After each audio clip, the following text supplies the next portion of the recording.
The restaurant was loud, laughter, clinking glasses, music humming in the background. But the girl serving dinner didn't make a sound. She moved carefully from table to table, eyes down, hands steady, like she was trying not to exist at all. When she reached the private booth in the corner, she placed the plate down gently and whispered, "Enjoy your meal, sir." The man didn't respond. He was halfway through his steak when he suddenly stopped chewing, fork froze in midair. His eyes locked onto one small detail most people would never notice. The girl's hand, more specifically the scar running across her wrist. The entire table went silent. His men noticed instantly, because that scar wasn't random. It was the same mark left by a crime that was never supposed to have witnesses. Slowly, the Mafia boss set his fork down and looked up at her. "Where," he said calmly, "did you get that scar?" And just like that, dinner was over. Backhand index pointing right, stay till the end, because the reason she was serving food that night would force him to choose between burying the truth or burning his own empire down. The first thing Nora Hale learned about working at Belmont Grill was how to disappear. Not literally, but close enough. You didn't rush. You didn't hover, you didn't look the guests in the eye unless spoken to, and you definitely didn't draw attention to yourself in the private booths. Nora was good at that. She moved through the dining room like a shadow, balancing heavy plates with steady hands, memorizing orders without writing them down because pens made noise and noise invited notice. The restaurant hummed with wealth, low laughter, clinking glasses, soft jazz threading through the air, but Nora existed just outside of it. That was how she survived. At 21, she worked 6 nights a week and cleaned offices on Sundays. The tips paid for groceries. The cleaning paid for rent. The rest, college dreams, savings, breathing room, were things she didn't allow herself to think about anymore. The scar on her wrist itched beneath the cuff of her uniform. She tugged the sleeve down automatically. Don't be noticed. That was the rule. The private booth in the back corner had been reserved all night. No name on the list, no credit card on file.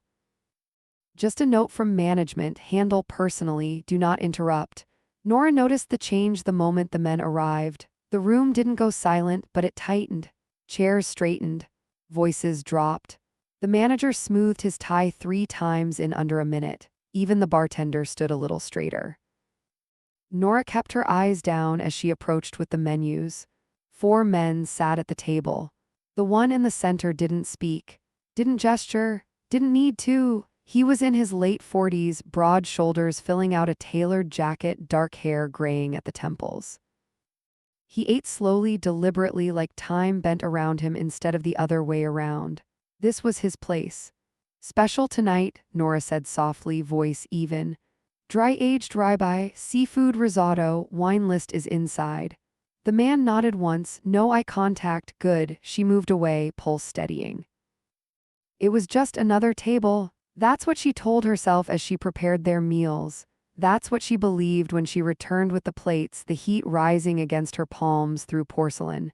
She placed the first dish down gently, then the second.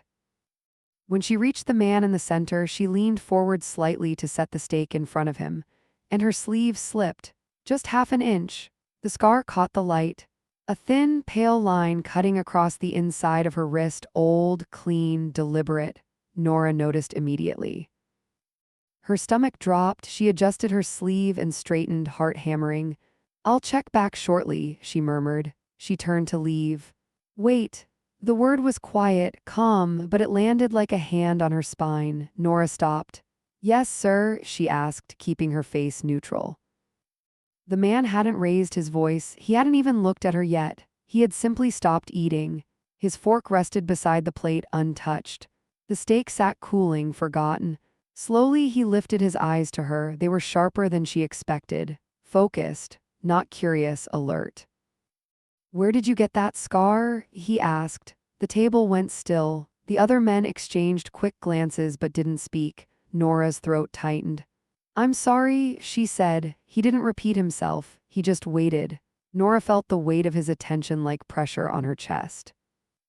She'd been asked this before by doctors, by strangers, by people who didn't know when to stop asking questions. This wasn't curiosity, this was recognition. "I had an accident," she said carefully. The man's gaze didn't waver. "No," he said quietly. "You didn't." Her pulse spiked. "I need to get back to my section," Nora said, forcing a polite smile. "If you need anything, your wrist," he interrupted. That cut wasn't an accident. One of the men beside him shifted, hand brushing the edge of the table. The air changed. Nora felt it instantly. I don't feel comfortable discussing this," she said. The man studied her for a long moment. Then he leaned back slightly, eyes never leaving her face. "What's your name?" he asked. "Nora," she said, the word barely audible. "Nora," he repeated. "You work here often?" "Yes." "How long?" "8 months." He nodded once as if filing it away. "You can go," he said. Relief hit her so fast her knees nearly buckled. She turned and walked away, forcing herself not to rush, not to look back. But she felt his eyes on her until she disappeared into the kitchen. In the prep area, Nora braced herself against the counter, breathing through the tightness in her chest. "Hey," another server whispered. "What was that about?" "Nothing," Nora said quickly. "Just a question." Her coworker frowned. "That table's bad news. Management says don't engage." "I didn't," Nora said, but her hands were shaking. Back in the booth, the man stared at the empty space where she'd stood. "That scar," one of his men said quietly. "You thinking what I'm thinking?" The man nodded slowly. "It's from a zip tie," he said. "Plastic restraint, tightened too long, same method." The men exchanged uneasy looks. "That was years ago," another muttered. "Yes," the man agreed. "And there were no survivors." He picked up his fork again, didn't take a bite. "Find out who she is," he said calmly, "and how she's still alive." That night, Nora walked home with her hood up, the city lights blurring past as she replayed the moment over and over. The way he looked at her, not like a customer. Like someone who had just seen a ghost. She unlocked her apartment and leaned against the door, heart racing. She had survived worse than a question in a restaurant. She knew that. What she didn't know was that by serving dinner quietly, by letting her sleeve slip for half a second, she had just been seen by the one man who could connect her scar to a crime buried deep enough to rot. And once someone like him noticed a detail, there was no going back to being invisible. Nora didn't sleep that night. She lay on her mattress staring at the ceiling, listening to the radiator click and hiss like it was counting down something she couldn't see. Every time she closed her eyes, she saw the man's face, calm, focused, unsettlingly certain. That cut wasn't an accident. She pulled her sleeve up and stared at the scar. It had faded over the years, but the memory hadn't. Plastic biting into skin, hands numb. Breath coming too fast in a dark room that smelled like oil and dust. She shoved the memory away and turned onto her side. It was over. He was just a customer. A rich one, a strange one, that was all. She had told herself that lie before. Back at Belmont Grill the next evening, Nora felt it before she saw it. The tension, the way the host's voice dropped when he said, "They're back." Same booth, same men. And this time, the man in the center was watching the room when Nora stepped out from the kitchen. His eyes found her immediately. Her stomach tightened.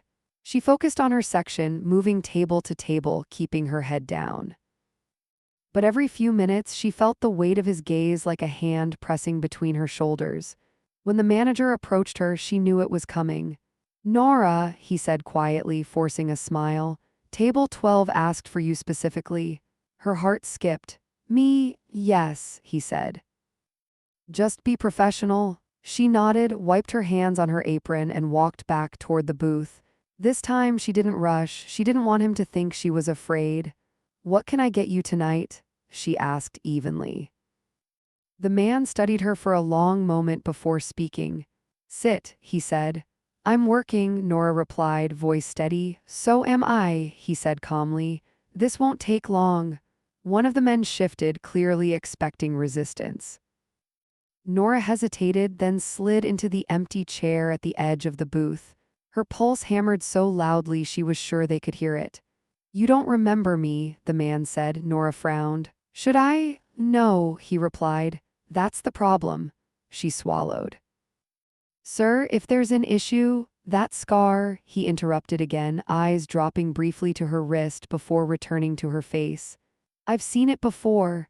Nora's fingers curled instinctively into her sleeve. "People have scars," she said. "Not that kind," he replied. "Not from where it comes from." Silence stretched between them. "Where does it come from?" she asked finally. He didn't answer directly. "Have you ever been to a place you weren't supposed to leave?" he asked instead. Nora's chest tightened. "No," she said. He studied her expression, searching for cracks. "Good," he said. "Then keep it that way." She stood abruptly. "If you don't need anything else, I have tables waiting." "Your name," he said. "I told you yesterday." He nodded. "Your last name." Nora hesitated for half a second too long. "That's not necessary," she said. His gaze sharpened. "Everything is necessary," he replied. Before she could respond, one of the men leaned in and whispered something in his ear. The man listened, eyes never leaving Nora's face. "Go," he said finally. "For now." Nora didn't wait for permission again. From the moment she left the booth, the man began dismantling her life piece by piece. Not violently, quietly. He didn't ask his men to intimidate her. He asked them to observe where she lived, where she worked, who she spoke to. By midnight, he knew more about Nora Hale than most people ever would. "She keeps her head down," one man reported. "No social media, no record past age 17. That caught his attention. "Nothing before that?" he asked. "School transcripts stop, medical records sealed." "Juvenile system maybe, but it's scrubbed." The man leaned back, fingers steepled. "You don't scrub records unless someone pays to make them disappear," he said.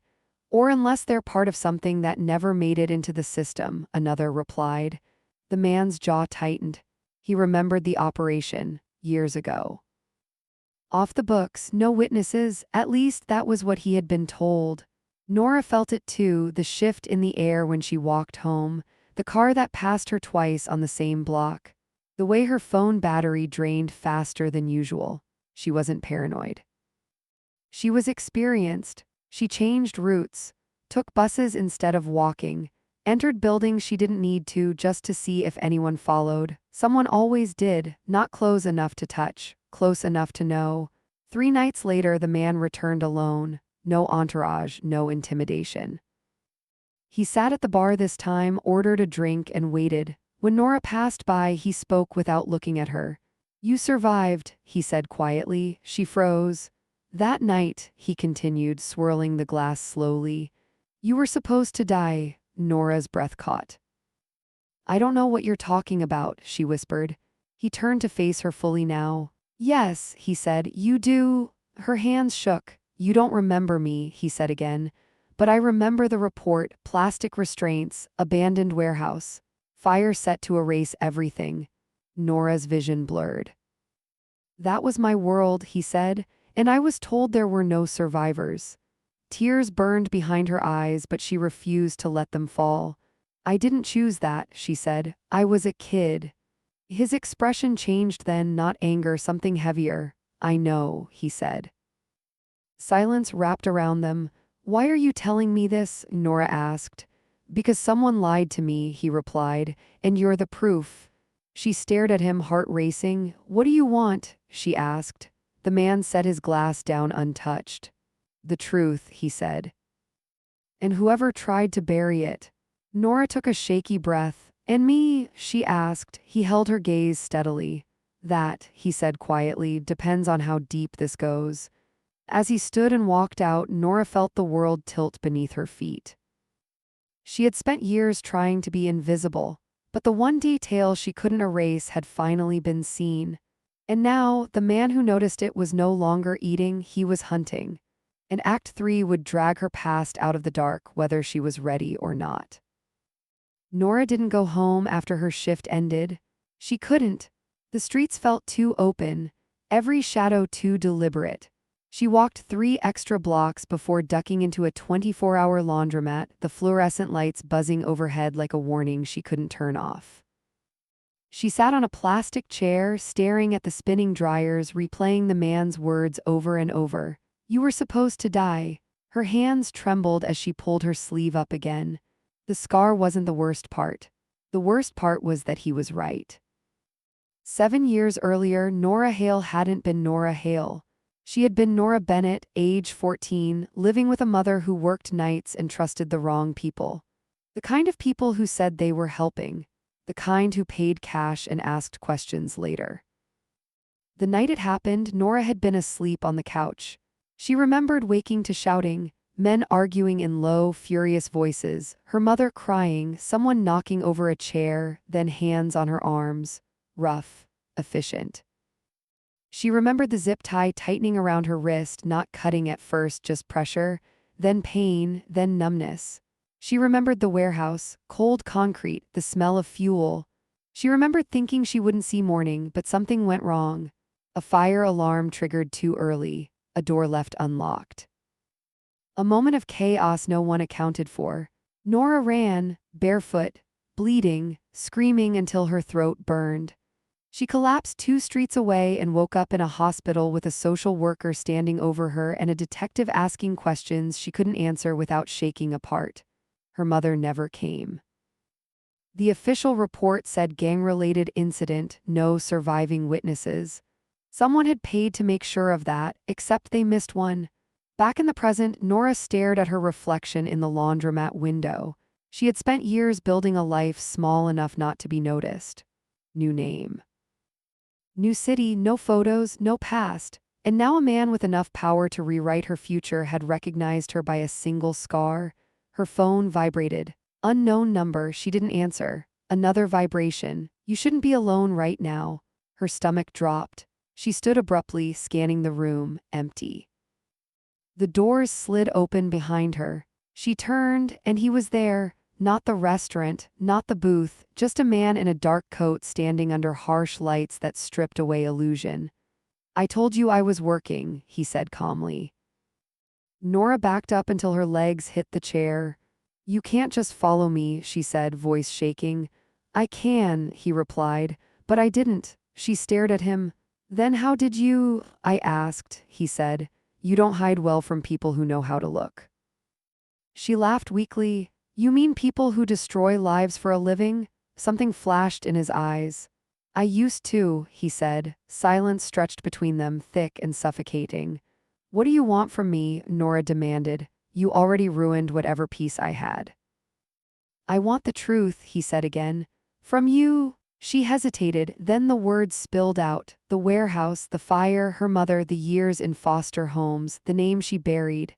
When she finished, her throat was raw and her eyes burned. The man listened without interrupting. When she was done, he exhaled slowly. "They told me no one made it out," he said. "Who?" Nora asked bitterly. He met her gaze. "My people." The word landed hard. "You did this," she whispered. He didn't deny it. "I didn't order it," he said. "But I benefited from it." Nora's chest tightened. "Then why am I still alive?" He looked at her for a long moment. "Because someone underestimated you," he said. "And someone else lied to me." She shook her head. "I don't want revenge. I don't want money. I just want to be left alone." He nodded slowly. "That option is gone," he said, her breath caught. "Why?" "Because the people who covered this up are still inside my organization," he replied. "And now they know you exist." Fear spiked sharp and cold. "They'll try to finish it," he continued. Quietly, Nora's voice dropped to a whisper. "And you're just telling me this?" "No," he said. "I'm offering you protection." She laughed brittle. "From you?" "From them," he corrected. "And from the truth getting buried again." She stared at him. "Why would you help me?" He hesitated, then spoke the truth. "Because if I let this go," he said, "then I'm no better than the men who tied that zip tie." The words surprised both of them. Nora felt something shift, not trust. Not forgiveness, but leverage. "What happens if I say no?" she asked. He answered honestly. "You'll disappear," he said, "one way or another." Her heart pounded. And if I say yes, then we expose them, he said, all of it. She swallowed hard. My life will never be normal again, she said. He nodded. It already is. The laundromat door opened again. Two men stepped inside, wrong energy, wrong posture. Nora felt it instantly. The man beside her did too. Decision just got made for us, he said quietly. One of the men reached into his jacket. The man moved first, fast, controlled, precise. In seconds, the threat was neutralized, no gunshots, no screaming, just efficiency born from years of violence. Nora stood frozen, heart racing. The men were dragged away. The laundromat returned to silence. The man turned to her. This is what happens now, he said. They're not hiding anymore. Nora's hands shook. She had survived once by running. This time, running wouldn't be enough. She met his gaze. Tell me their names, she said. Something like grim respect crossed his face. Act 3 ended not with safety, but with Nora stepping back into the fire she escaped as a child. And Act 4 would force the Mafia boss to choose between preserving his empire or destroying it to keep her alive. Nora didn't go home. She walked past her apartment building twice, keys clenched in her fist, heart pounding every time she imagined someone waiting behind the door. The city felt different now, too alert, too intentional. Every passing car slowed a little too much. Every reflection in a window looked like a pair of watching eyes. She finally ducked into a small, all-night cafe 3 blocks away, the kind that smelled like burnt coffee and old linoleum. She took a booth in the corner back against the wall, exactly how she'd learned to sit years ago. Invisible, protected, ready to run, her hands wouldn't stop shaking. The man's voice replayed in her head, "You were supposed to die." She wrapped her fingers around a chipped mug, letting the heat ground her. For 7 years, she had survived by pretending that night belonged to someone else. Someone weaker, someone who didn't make it out, but the scar had betrayed her. And now the past wasn't knocking anymore. It was sitting down across from her. The bell above the cafe door chimed. Nora didn't look up. She didn't need to. You pick places with exits, the man said calmly, sliding into the seat opposite her. That hasn't changed. Her breath caught. You followed me, she said quietly. Yes, you promised. I promised answers, he replied. Not comfort. She finally looked at him. Up close, without the soft lighting of the restaurant, he looked older, tired. The kind of tired that came from carrying consequences rather than time.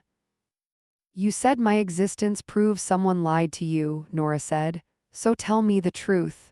He studied her for a long moment, then nodded. My name is Adrian Cole, he said, and everything you remember about that night was supposed to disappear. The words made her stomach twist. I was 14, she said. I didn't even know what I was witnessing. Adrian's jaw tightened. That warehouse was being used to move money and silence people. A cleanup was ordered, no witnesses. Nora laughed bitterly. You say that like it was a spreadsheet error. He didn't argue. That order didn't come directly from me, Adrian continued. But it came from someone who used my name. And you let it stand, she shot back. Yes, he said. Because I was told there were no survivors. Nora's voice cracked. My mother never came back. Adrian closed his eyes briefly. I know, he said. I looked. The words landed harder than she expected. You looked, she whispered. Yes, he said, years later. When rumors surfaced that something had gone wrong. And you did nothing, she said. I buried the rumor, he replied. Because digging meant admitting the structure I built was rotten. Silence stretched between them, thick and aching. So why now? Nora asked. Why stop eating over a scar? Adrian's gaze dropped to her wrist again. Because that restraint technique was used by one man, he said. A man I trusted, and he swore no one survived. Fear crawled up Nora's spine. And if he finds out I did? He already has, Adrian said. The cafe door chimed again. 2 men entered, wrong energy, wrong posture, eyes scanning too carefully. Nora felt it instantly. Adrian did too. Stay seated, he murmured. One of the men approached their table, smile too polite. Evening, the man said. Mind if we talk? Adrian looked up calmly. You already are. The man's smile twitched. Our employer is concerned about loose ends. Nora's heart slammed against her ribs. Adrian stood slowly. Then your employer underestimated how visible those ends would become. The second man reached inside his jacket. Adrian moved first. It happened fast, too fast for Nora to fully process. A chair overturned, a wrist twisted, a body slammed against the counter. No gunshots, no screaming, just controlled violence that ended before the cafe patrons even understood what they'd witnessed. The men were gone as quickly as they'd arrived. Adrian returned to the booth and sat down, breathing steady. Nora stared at him, hands numb. They were coming for me, she whispered. Yes, Adrian said, and they won't stop now. Her chest tightened. Then why didn't you kill them? Because fear spreads faster than bodies, he replied. And I need their boss to panic. Nora stood abruptly. I didn't ask for any of this. I survived once by running. I can do it again. Adrian shook his head. No, this time they know your face, your name, where you work. She swallowed hard. Then what do you want from me? I want you alive, he said, and I want the truth exposed. She laughed shakily. You think the world cares about a poor girl who almost died years ago? I do, Adrian said. And I have the leverage to make others care too. Nora looked at him, really looked. You're not doing this for me, she said. You're doing it to clean your conscience. Adrian didn't deny it. Yes, he said. And because if I let this go, then everything I've built rests on a lie soaked in your blood. The words hung heavy between them. What happens if I refuse? Nora asked. Then I keep you hidden, he said, but they'll keep hunting. And one day I won't get to you in time. Her throat tightened. And if I agree, then we bring them into the light, Adrian said. Every name, every order, every lie. Her life would be exposed, her past dragged open, her anonymity destroyed. But for the first time since she was 14, she wouldn't be running alone. Nora exhaled shakily. I don't want revenge, she said. I want it to stop. Adrian nodded. Then we want the same thing. Outside, sirens wailed somewhere far away. The city kept moving, unaware that a buried crime had just resurfaced. Nora stood and pulled her sleeve down over the scar, not to hide it, but out of habit. When do we start? She asked. Adrian met her gaze. We already have, he said. Act 3 ended not with safety or certainty, but with Nora choosing to face the past she escaped. And Act 4 would demand a price neither of them could fully predict. The first thing Adrian Cole did was shut the restaurant down, not publicly, not violently, just quietly. Belmont Grill closed 2 days later for unexpected renovations. The staff was paid out. Management was told not to ask questions. Nora was escorted out after her shift by a woman in a gray coat who introduced herself as legal support. No guns, no threats, just control. Nora sat in the back of a black sedan watching the city slide past, her reflection ghosting across the tinted glass. I didn't agree to this, she said finally. Adrian sat across from her, posture relaxed, eyes alert. You agreed to survive. She scoffed, by disappearing. By not being easy, he replied. They drove for nearly an hour, leaving the city's glow behind. When the car finally stopped, Nora realized they were at the edge of an industrial district, old warehouses, rail lines, places forgotten by development and memory alike. They entered a building that looked abandoned from the outside. Inside, it was anything but lights, screens, men and women working quietly at desks, phones ringing without urgency. This wasn't chaos. This was infrastructure. Adrian motioned her forward. This is what power actually looks like, he said, not guns. Not fear, systems? Nora folded her arms. You built this? Yes, he said, and now it's being tested. They entered a glass-walled office. Adrian closed the door and finally turned fully toward her. Here's the truth I haven't said yet, he began. Exposing what happened to you will dismantle parts of my organization. Her chest tightened. You said you wanted the truth. I do, he replied, but truth has consequences. For who? She demanded. For me, he said calmly, and everyone who benefits from my silence. Nora stared at him. You're asking me to risk everything so you can decide how much justice you're comfortable with. Adrian didn't flinch. I'm asking you to understand what it costs. Before she could respond, the door opened. A man stepped in, older, sharp-eyed, suit immaculate. Adrian, he said coolly, we need to talk. Nora felt the shift immediately. This man didn't fear Adrian. Adrian's jaw tightened. This is private. The man glanced at Nora dismissively. That's the problem. Adrian didn't move. Say it. The man exhaled, words out. The girl is alive. Some of the old guard are nervous.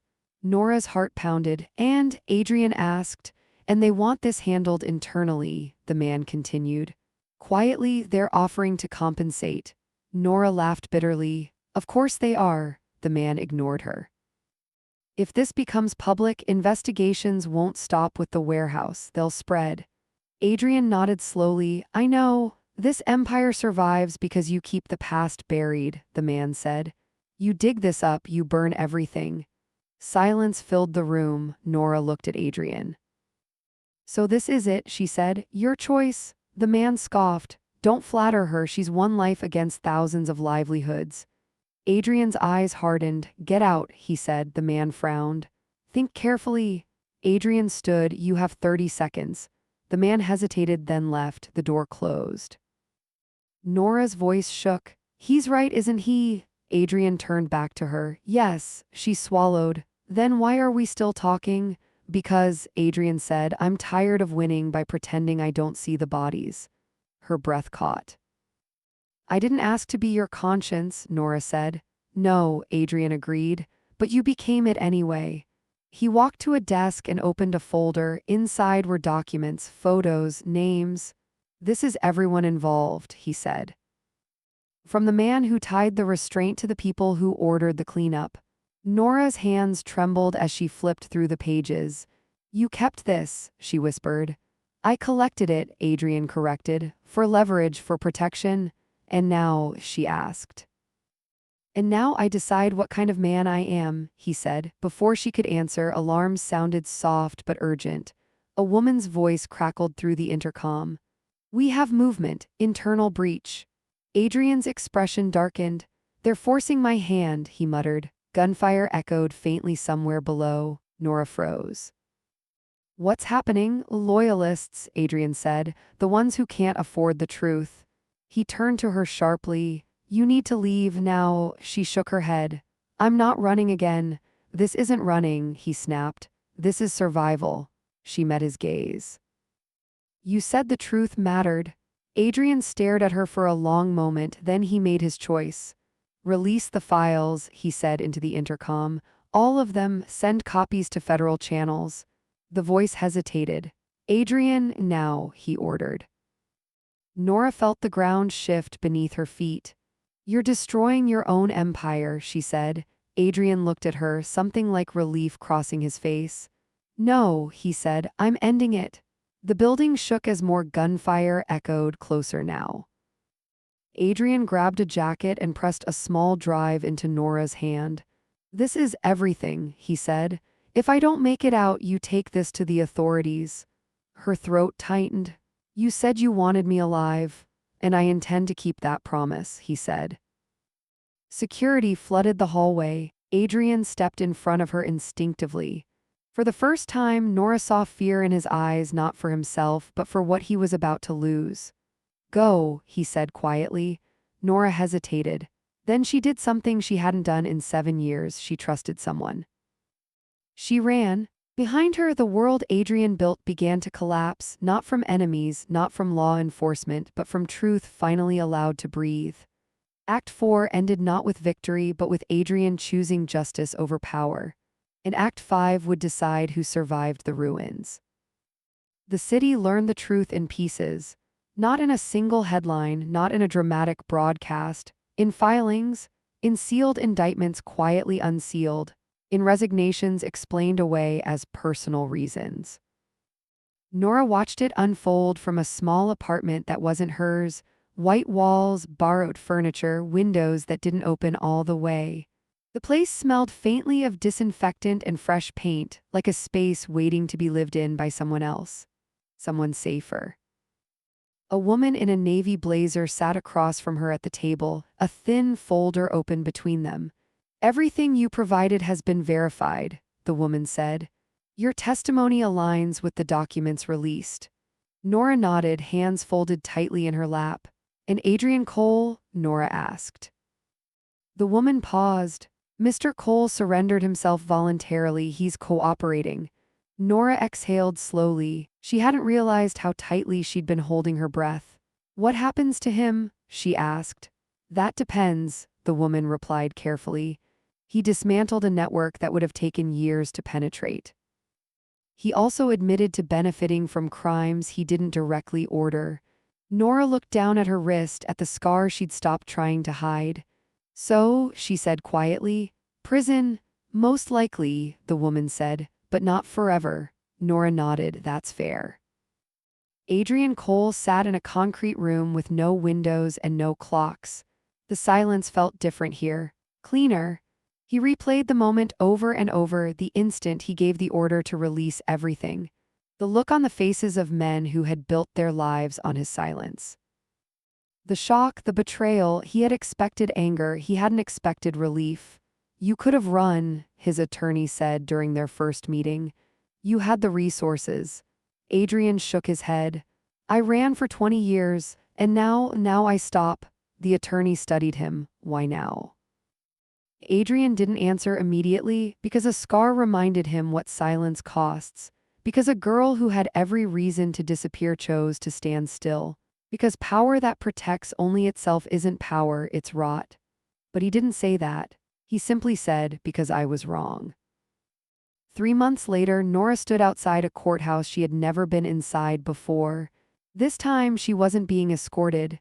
She wasn't hiding. She wore a simple coat, her hair pulled back, her posture steady. She wasn't a witness. She was a statement. The hearing wasn't publicized. No cameras.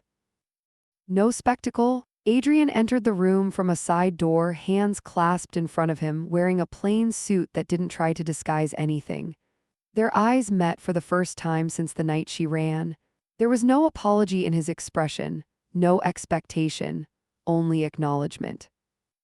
When the judge read the charges, Nora didn't flinch. She listened as accountability was named out loud. When it was over, Adrian was led away. He didn't look back. That mattered to her. Life didn't reset. It adjusted. Belmont Grill never reopened. The building sat empty for months, a quiet monument to something that had pretended to be elegant while feeding on fear. Nora found work at a smaller place, no private booths, no hushed power tables, just regular people and regular noise. She liked it that way. The scar on her wrist didn't itch anymore. She stopped covering it. When people asked, she told them the truth. "I survived something I wasn't supposed to." That was enough. One afternoon, a package arrived. No return address. Inside was a single notebook. The first page was blank. On the second page, written in careful handwriting, were 3 words, "Use it well," no signature. Nora closed the notebook and smiled faintly. Adrian's sentence came quietly. No grandstanding, no deals dressed up as mercy. He would serve time, not for everything, but for enough. In his final statement, he didn't ask for forgiveness. He said one thing: "I built systems to protect myself. I destroyed them to protect someone else. That difference matters." The courtroom was silent. Some people shifted uncomfortably, others nodded. Years later, Nora would walk past the old warehouse district and feel nothing. No fear, no anger, just distance. She enrolled in night classes, learned about law, about systems, about how silence is often mistaken for stability. Sometimes, when she lectured young students about power and accountability, she would pause and touch her wrist absent-mindedly. A reminder, not of pain, of proof. On a cool autumn evening, Nora stood in front of a mirror adjusting her coat before heading out. She caught her reflection and stopped. She looked solid, not invisible, not hunted, present. She turned off the light and stepped outside, locking the door behind her. The city hummed. Life continued. And somewhere behind reinforced walls, a man who once ruled from the shadows slept without guards, without leverage, without lies. He had lost an empire, but a girl who served dinner quietly, who survived, who spoke, who refused to disappear, had gained her life back. And that, in the end, was the only power that mattered.